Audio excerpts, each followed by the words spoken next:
नमस्कार सरकारी कर्मचारी यूट्यूब चॅनल तुमचं खूप खूप स्वागत आहे. तर आजच्या व्हिडिओमध्ये आपण पाहणार आहोत राज्य सरकारी कर्मचारी संदर्भात दोन महत्त्वाचे शासन निर्णय निर्गमित. त्या संदर्भात व्हिडिओच्या माध्यमातून संपूर्ण अपडेट सविस्तरपणे पाहूया.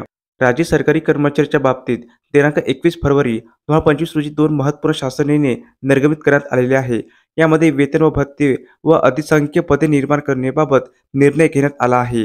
वेतन व भत्ते ग्राहक संरक्षण अधिनियम 2019 अध्यक्ष जिल्हा ग्राहक तक्रार निवारण आयोग यांचे वेतन व भत्ते अदा करण्याबाबत निर्णय घेण्यात आलेला असून यामध्ये नमूद करण्यात आले आहे की 6व्या वेतन आयोगानुसार 70,290, 1,540, 76,450 या वेतन श्रेणीत किमान टप्पा प्रतिमाह 70,290 रुपये, वेतन 70,290 रुपये, वेतनवाढीचा दर 1,540 यानुसार डीए दर 239% व वाहतूक भत्ता 2400 रुपये, तर वजाती यामध्ये व्यवसाय कर 200 रुपये, आयकर नियमाप्रमाणे व रेव्हेन्यू स्टॅम्प ड्युटीसाठी ₹1 वजावटी करण्यात येईल. तर दुसरा निर्णय आहे अधिसंख्य पदे निर्माण करण्याबाबत.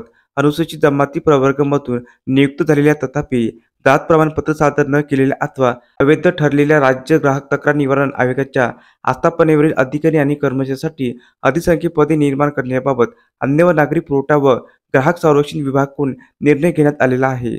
सदर अधिसंख्य पदावर कार्यरत असणारे अधिकारी आणि कर्मचारी यांना प्रथम 11 महिन्याकरिता तर प्रत्येक वेळी 1 दिवसाचा तांत्रिक खंड देऊन पुन्हा 11 महिन्याच्या कालावधीकरिता त्यांची सेवा ह्या सेवानिवृत्तीच्या दिनांकापर्यंत सुरू ठेवण्याची व यामध्ये त्यांना पदोन्नती व अनुकंप धोरण लाभ मिळणार नाही असे नमूद करण्यात आलेले आहे.